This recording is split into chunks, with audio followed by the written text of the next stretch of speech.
بسم اللہ الرحمن الرحیم۔ السلام علیکم جی، آج کی اس ویڈیو میں ہم سیرپ ڈوفالیک سے متعلق بات کریں گے کہ سیرپ ڈوفالیک کیا ہے، اس کے استعمالات کیا ہیں، اس کے سائیڈ ایفیکٹ اور پریکاشن سے متعلق آپ کو بتائیں گے۔ تو ویڈیو کو آخر تک دیکھیے اور چینل کو سبسکرائب کر لیجئے تاکہ آئندہ آنے والی تمام ویڈیوز کا نوٹیفیکیشن آپ کو میسر ہو سکے۔ تو سب سے پہلے آپ کو بتاتے چلیں کہ سیرپ ڈوفالیک کیا ہے۔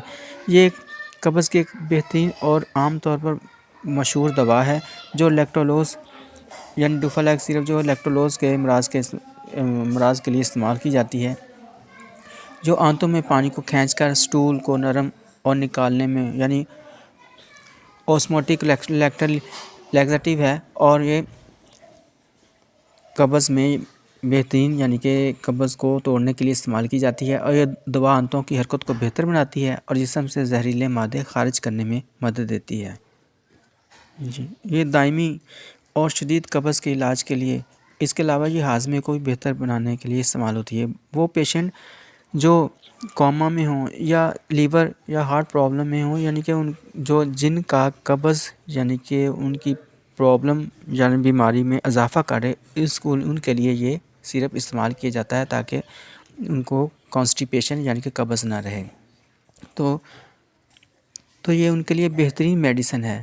تو استعمال کا آپ کو طریقہ بتاتے چلیں کہ عام طور پر یہ دوا دن میں 1 بار یا 2 بار دی جاتی ہے۔ بڑوں کے لیے 15 to 30 ml روزانہ یہ ڈاکٹر کی ہدایت کے مطابق جیسے وہ سجیسٹ کریں، اور بچوں کے لیے خوراک جو عمر کے حساب سے کم مقدار دی جاتی ہے، جیسے کہ 5 to 15 ml روزانہ۔ خوراک ہمیشہ کھانے کے بعد یا ڈاکٹر کی ہدایت کے مطابق ہی استعمال کرائیں، کیونکہ اوور ڈیز زیادہ خوراک دینے سے دست وغیرہ زیادہ لگ سکتے ہیں۔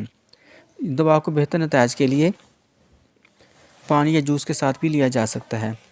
تو اب اس کے کچھ ممکنہ جو مضر اثرات جو سائیڈ ایفیکٹ ہیں، ان میں پیٹ میں گیس یا پھارا ہو سکتا ہے، ہلکی متلی یا معدے میں بے چینی، زیادہ مقدار میں لینے سے جیسے میں نے آپ کو بتایا ڈائریا، الیکٹرولائٹ کی کمی اگر طویل عرصے تک زیادہ مقدار میں لی جائے، اور اس طرح پریگننسی میں بھی اس کا استعمال کرایا جاتا ہے، کیونکہ پریگننٹ میں عموماً کانسٹیپیشن کی جو شکایت ہوتی ہے وومن میں، تو اس لیے اس کا استعمال پریگننسی میں کرایا جاتا ہے۔ تو اس کی پریکاشن میں یہ ہے کہ جو ڈائبٹک پیشنٹ ہیں وہ یہ دوا چینی پر مبنی ہوتی ہے، اس لیے ذیابیطس کے مریض ڈاکٹر کی ہدایت کے بغیر نہ لیں۔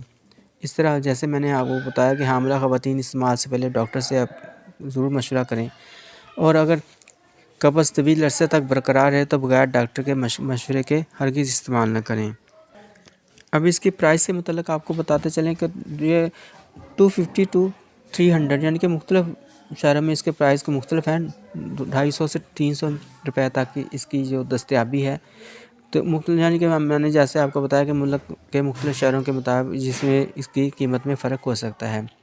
تو دوا کو ہمیشہ کسی مستند ڈاکٹر یا فارماسسٹ کی ہدایت کے مطابق استعمال کریں اور بچوں کی پہنچ سے دور رکھیں، اور اس طرح دوا کو دھوپ اور نمی سے بھی بچا کر ٹھنڈی جگہ پر سٹور کریں۔ تو امید کرتا ہوں کہ سیرپ ڈوفالیک سے متعلق جو انفارمیشن ہے یہ اس سے آپ کی معلومات میں اضافہ ہوا ہوگا۔ تو آئندہ ویڈیو تک آپ سے اجازت چاہتا ہوں۔